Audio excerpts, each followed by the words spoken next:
उपस्थित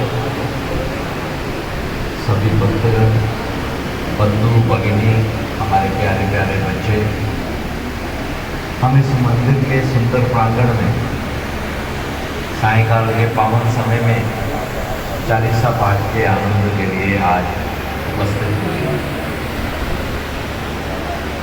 मुझे आयोजकों ने बताया है कि आज का आयोजन विशेष है। हमने आज 108 चालीसा का अपना जो एक दौर है उसको पूर्ण किया है। सर्वप्रथम मैं आयोजकों को बधाई देता हूँ। आप सब वासियों को मैं बहुत बहुत अभिनंदन करता हूँ कि आपने इस कार्य को मिलकर पूर्ण किया। विश्व हिंदू परिषद भी अपनी यात्रा के एक माइलस्टोन पर पहुंचा है। हम अपनी यात्रा के षष्ठी पूर्ति वर्ष को मना रहे हैं। हमारी स्थापना 1964 में जन्माष्टमी के दिवस पर संदीपनी आश्रम में पूजनीय संतों के मार्गदर्शन में, उनके निर्देशन में हुई। आवश्यकता क्यों पड़ी विश्व हिंदू परिषद के गठन की? हम सब जानते हैं, अनेकों वर्ष का संघर्ष हुआ, उसके बाद में हमको स्वतंत्रता मिली। और ये स्वतंत्रता हमें इन अंग्रेजों से कोई उन्होंने हमें हमारे हिसाब से दी हो, ऐसे नहीं। ये स्वतंत्रता हमने प्राप्त की संघर्ष करके, क्रांतिकारियों ने बलिदान देकर, और समाज ने अपने सबल को दिखाया उसके बाद में भी। पर स्वतंत्रता के साथ में इन ब्रिटिशर्स ने, इन अंग्रेजों ने अपनी कुटिलता दिखाते हुए स्वतंत्रता के साथ विभाजन की, विभीषिका की पीड़ा भी हम सबको दी।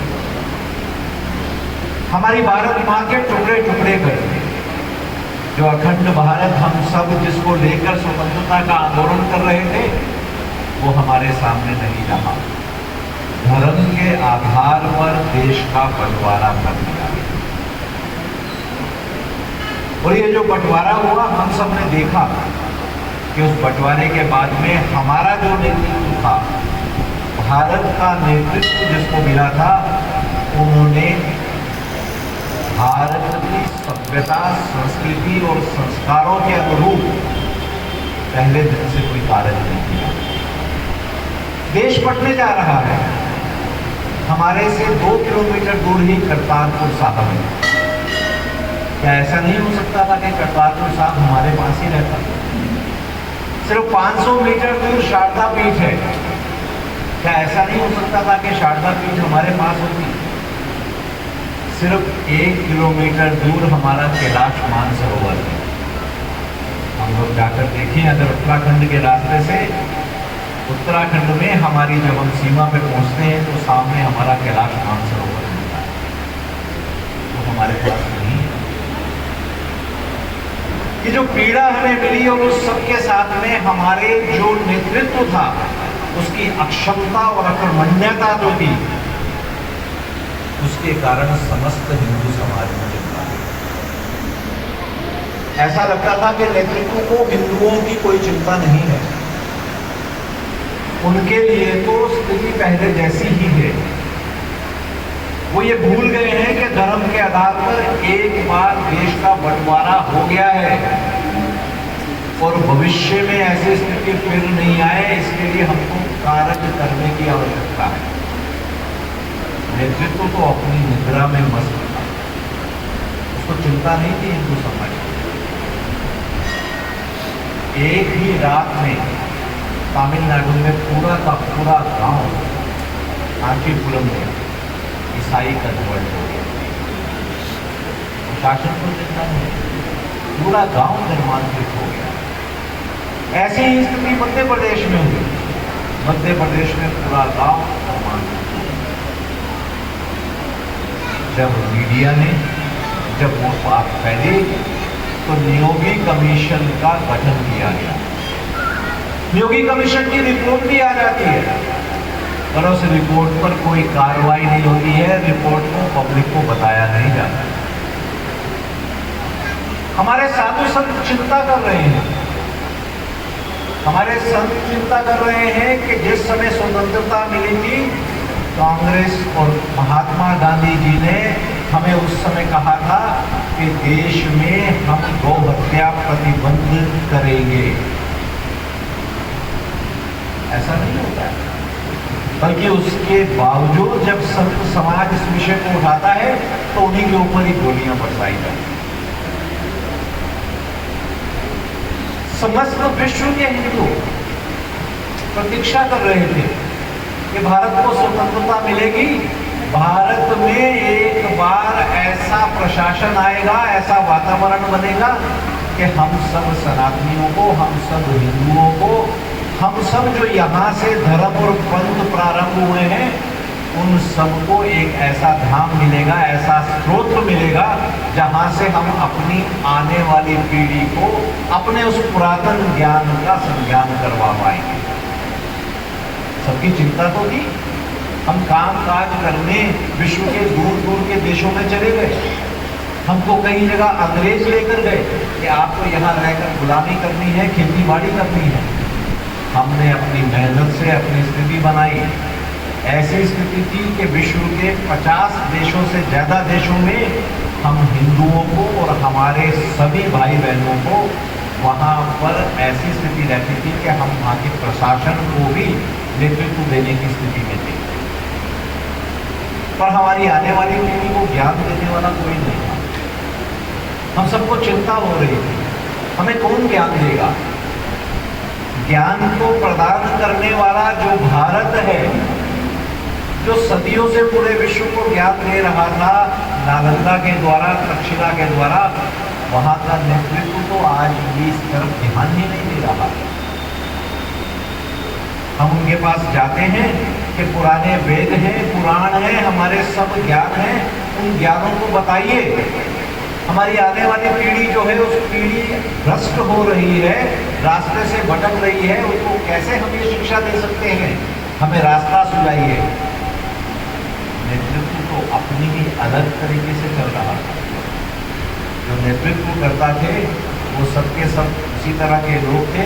हम सब ने देखा है कि जिस समय गौ हत्या प्रतिबंध करने के लिए संत आते थे तो उनके ऊपर गोली चला दी।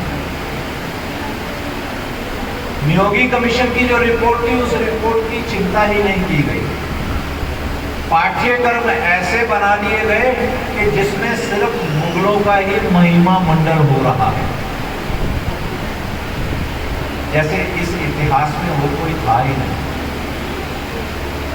हमारे गुरुओं के बलिदान को उनका समुचित स्थान भी नहीं दिया जा रहा है। तो ऐसे समय पर समस्त हिंदू समाज, हमारा नेतृत्व, हमारे संत मिलकर पूजनीय गुरु जी के पास गए, जो उस समय राष्ट्रीय स्वयंसेवक संघ के संचालक थे। उन्होंने इस कार्य के लिए समस्त हिंदू समाज को आह्वान दिया और समस्त समाज एकत्रित हुआ संदीपनी आश्रम में जन्माष्टमी के दिवस पर। और इसमें सिर्फ सनातन संत एकत्रित नहीं हुए, बौद्ध संत भी आए, हमारे सिख गुरु भी आए, मास्टर ताराचंद जी उसमें उपस्थित थे, जैन संत भी आए, जैन संतों में सुशील मुनि जी थे। ऐसे समस्त संत एकत्रित हुए और उन्होंने समस्त हिंदू समाज को नेतृत्व प्रदान करने के लिए विश्व हिंदू परिषद के गठन का आदेश दिया। और उसके साथ में विश्व हिंदू परिषद को क्या क्या कार्य करने हैं, इसके बारे में उन्होंने बताया। हमें स्वतंत्रता तो मिल गई थी, पर स्वतंत्रता मिलने के बाद में हमें जो कार्य, हमारे में जो अनेकानेक वर्षों के संघर्ष आए थे, उस संघर्ष काल के कारण जो कुरीतियां आई थी, उन कुरीतियों को दूर करने की तरफ, कार्य करने की तरफ कार्य नहीं हो रहा। विश्व हिंदू परिषद को कार्य मिला कि सबसे पहले समाज में जो ऊंच नीच भेदभाव की कुरीति आ गई है, उसको दूर किया जाए। हमारे में अनेकानेक और कुरीतियां साथ में आ गई हैं। हमारे में पर्दा प्रथा आ गई, घूंघट प्रथा आ गई, सती प्रथा आ गई है, बच्चियों का छोटी आयु में विवाह करने की कुप्रथा आ गई है। इन सबको समाप्त करना है। हमारे में जो ऊंच नीच भेदभाव है, जो कि कार्य आधारित है, उसको स्वीकार्य नहीं है, ये पहले कभी नाम था नहीं, इसको समाप्त करना है। गौ हत्या हो रही है, गौ हत्या को रोकने के लिए कार्य करना है। धर्मांतरण हो रहा है, इस धर्मांतरण को रोकना है, इसके लिए विश्व हिंदू परिषद को कार्य करना है। हमको ये कार्य मिलेगा। सत्य तो यही है ना, हमारे में ऊंच नीच भेदभाव तो नहीं होता था। हमारे यहाँ तो जो कार्य किया जाता था उसके अनुरूप श्रेणी बना दी जाती, जिससे वो अपने कार्यों को आगे बढ़ा सके। हम तो सब जानते हैं ना, हमारी अपनी गुरुवाणी के अंदर संत रविदास जी के कितने शब्द आए हैं, उन्होंने कितना सारा उसमें योगदान दिया है। तो संत रविदास जी क्या थे? संत रविदास जी चमड़े का कार्य करते, हम जानते हैं। जिन्होंने ये संदेश दिया, मन चंगा तो कठौती में गंगा। हमारे यहाँ भेदभाव नहीं था, हमारे यहाँ ऊंच नीच नहीं थी, सबको समुचित सम्मान, ये हमारा नियम था। अभी भी तो देखिए, दिल्ली में परिवर्तन आ गया है, पर हम गांव में जाएंगे, विवाह होगा तो विवाह के अंदर एक मुख्य रस्म हमारे जो नाई होंगे वो आकर करेंगे। ऐसा होता है ना, यहाँ पर नहीं हो रहा है, हम यहाँ भूल गए। तो ये सारे कारक जो हैं, ये सब दर्शाते हैं कि हमारे में ऊंच नीच नहीं था, भेदभाव नहीं था। ये जब मुगल आए, ये जब मुस्लिम आक्रांता आए, उसके साथ में अपनी दुराचारी प्रवृत्तियों को लेकर आए, अपनी अत्याचारी प्रवृत्तियों को लेकर आए। यहाँ आएंगे, लूटपाट करेंगे, हमारी बहन बेटियों के ऊपर बुरी नजर रखेंगे और अपने कुकृत्यों के द्वारा हमारे सम्मान को भंग करेंगे। हमको उसको देखने के अनुरूप अपने में कुछ परिवर्तन लाने पड़े।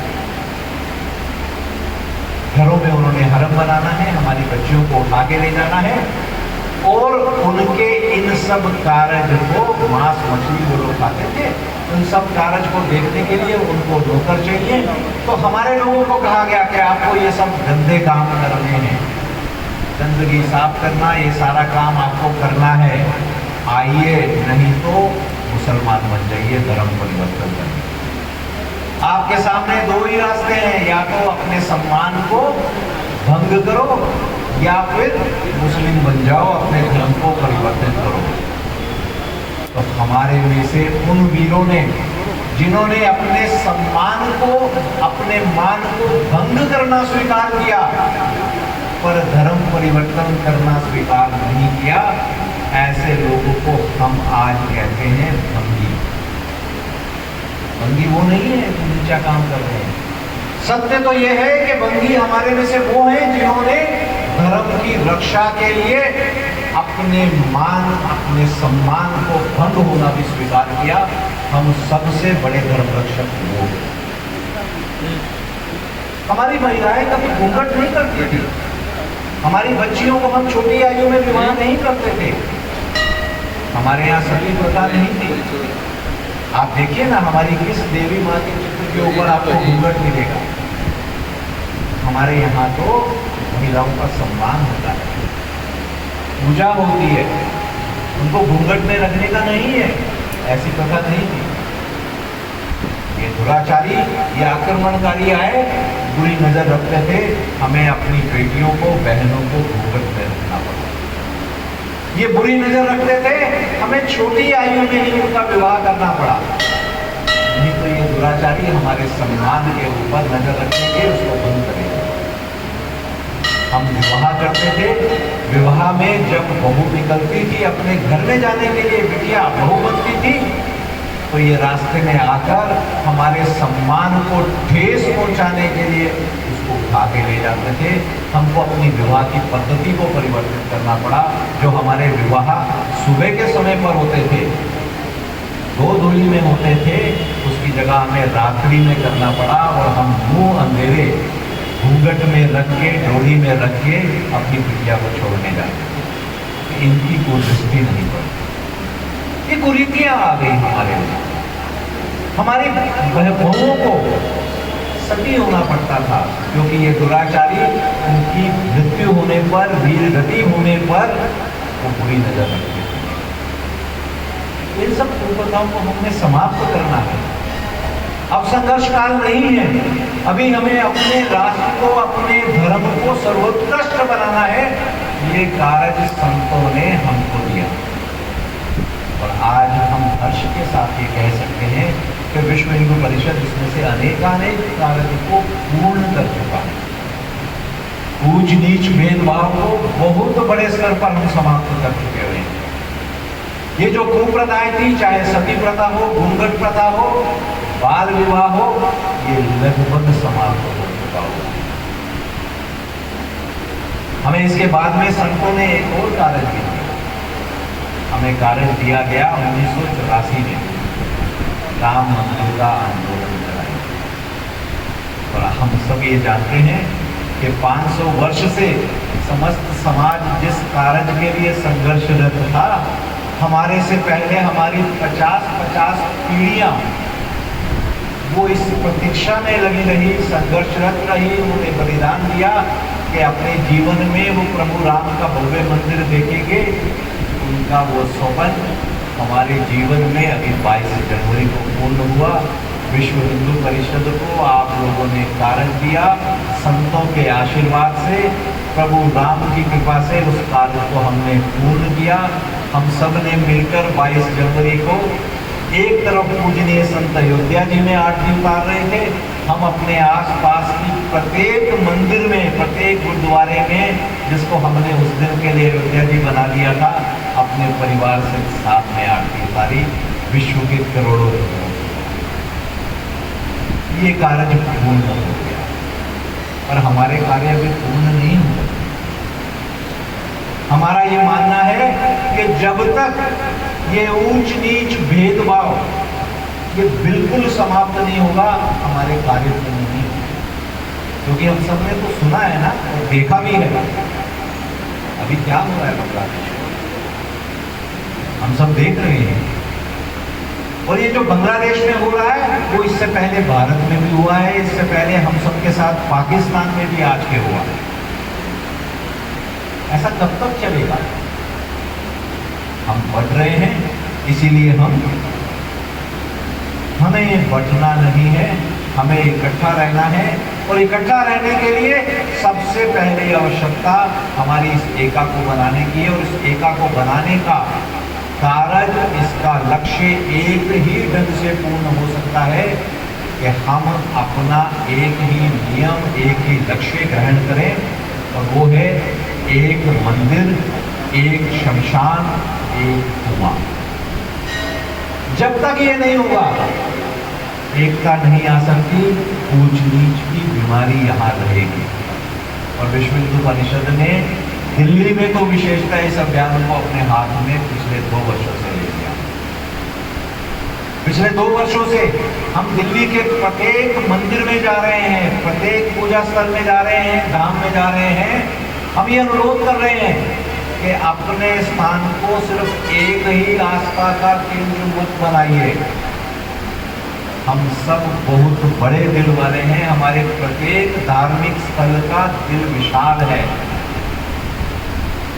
हम सिर्फ आस्था का केंद्र बन के रह गए, और उसमें भी सिर्फ एक ही आस्था का, चाहे वो आर्य समाजी आस्था हो, चाहे वो सनातनी आस्था हो, चाहे वो वाल्मीकि समाज आस्था हो, इसका केंद्र नहीं रहे। एक ही मंदिर, एक ही धाम क्यों नहीं बन जाता? ऐसा क्यों नहीं हो सकता कि हमारे मंदिरों में हमारे सभी विग्रह आए, हमारे सभी पूजनीय देवों के चिन्ह आए, या वो स्वयं विराजित हो? हमारे सिख गुरुओं के भी क्यों नहीं संदेश उसमें आ सकते? हमारे जैन स्थानक की बिल्कुल पड़ोस में क्यों आवश्यकता है? उनके क्यों नहीं यहाँ पर भी हम सब तीर्थांकरों को ला सकते हैं, उनके संदेश को ला सकते हैं? बड़ी संतुष्टि के साथ मुझे ये कहना पड़ रहा है कि दिल्ली में ये कार्य प्रारंभ हो गया। अनेकानेक मंदिर आगे बढ़कर इस कार्य को कर रहे हैं। आज दिन में भी नेहरू नगर मंदिर में भगवान वाल्मीकि की एक विराट मूर्ति का, विराट विग्रह का हमने सुबह पूजा करके स्थापना की। ये परिवर्तन आ रहा है। हम एक होंगे तभी हम आगे बढ़ पाएंगे। हमने पिछले वर्ष से दिल्ली की रामलीला कमेटियों को भी कहा था कि आप रामलीला का आयोजन करते हैं, प्रभु राम की लीला दिखाते हैं, तो प्रभु राम की लीला का पूरे जगत को दर्शन करवाने वाले आप महर्षि वाल्मीकि की भी तो आरती करिए, उनका भी तो चित्र लगाइए, मूर्ति लगाइए। और हम सब ने देखा होगा कि दिल्ली की 80% से ज़्यादा रामलीलाओं में पिछले वर्ष से ये परिवर्तन आ चुका है। इस वर्ष सभी रामलीलाओं ने हमको कहा है कि हम अपने यहाँ पर मंचन से पहले वाल्मीकि आरती जरूर करें। ऐसे छोटे छोटे कार्य हम सबको मिलकर इसको पूर्ण करना है। हम इस समय धार्मिक स्थल में बैठे हैं, अपने पूजा स्थल में बैठे हैं, ये सिर्फ एक आस्था का केंद्र नहीं रह जाए, इससे आगे बढ़कर सामाजिक समरसता का केंद्र भी बने, ज्ञान प्राप्त करने का केंद्र भी बने। यहीं पर ही आगे बलोपासना केंद्र क्यों नहीं बनता कि हमारे युवक यहाँ आए और यहाँ आकर प्रशिक्षण ग्रहण करें, शक्ति ग्रहण करें और यहीं से हमारे बजरंगी बने। यही स्थान हमारी बेटियों को प्रशिक्षण देने के लिए, शिक्षण देने का स्थान क्यों नहीं बन सकता? हम सबको मिलकर कार्य करना है जिससे हमारे सभी धार्मिक स्थल हमारे ना सिर्फ धार्मिक आस्था के केंद्र रहें, सामाजिक समरसता के भी केंद्र बने, सामाजिक एकरूपता के भी केंद्र बने, ज्ञान के भी केंद्र बने, शक्ति के संचार के स्रोत भी बने। ये हमारा कार्य आने वाले वर्षों के लिए हमने आज किया। हम सब जानते हैं कि विश्व हिंदू परिषद के हमारे सभी कार्यकर्ता कहीं पर भी किसी भी समय विधर्मियों के द्वारा कोई भी कुकृत्य किया जाता है, उसको दूर करने के लिए, उससे टक्कर लेने के लिए अपनी जान पर खेलकर उस कार्य को करते हैं। लव जिहाद कहीं भी होता है, हमारी दुर्गाएं जाकर उन जिहादियों को मुंहतोड़ जवाब देती है। कहीं पर भी गौ मां को ये कसाई लेकर जा रहे होते हैं, आधी रात को भी उठकर, ये जो यहाँ खड़े हैं आप सब बजरंगी, ये सिर्फ जयकारा नहीं लगाते हैं, ये आपको रात को 1 बजे 2 बजे आपको ऐसा मालूम पड़ेगा कि घर छोड़कर निहत्ते चल पड़े हैं बचाने के लिए, अपनी जान करते हैं। इन पर केसेस भी होते हैं, हम सब देख रहे हैं, प्रशासन साथ नहीं देता है, तब भी अपने कार्य को पूर्ण करना है। ये राम जी ने हमको कार्य दिया है, यही सोच के साथ आगे बढ़ने करते हैं। आप सबसे आज षष्ठी पूर्ति वर्ष में अपने आने वाले कार्यों के बारे में हमने आपको बताया है कि हमारे इन लक्ष्यों को हमें पूर्ण करना है। दिल्ली में किसी भी हिंदू को, किसी भी हमारे साथी को, बंधु भगिनी को असुरक्षित महसूस नहीं करें। कोई भी हमारा साथी, हमारा हिंदू भूखा नहीं रहे, कोई भी हमारा हिंदू बिना छत के नहीं रहे और सभी उनको संस्कार मिले। इस संकल्प को हम दोहरा रहे हैं और सबके साथ में आपको अनुरोध कर रहे हैं कि आप सब अपने बच्चों को बजरंग दल से जोड़िए, दुर्गा वाहिनी से जोड़िए, आप स्वयं मातृशक्ति से जुड़िए और अपने साथ में मिलकर इन संस्कारों को आगे बढ़ाते हुए अपनी शक्ति को जोड़कर अपने राष्ट्र को, अपने समाज को, अपने धर्म को आगे बढ़ाने के कार्य को करें। यही अनुरोध लेकर मैं आप सबके बीच में उपस्थित हुआ हूँ। आप सबने मुझे अपने बीच में आने का अवसर दिया और अपने विचारों को रखने का अवसर दिया।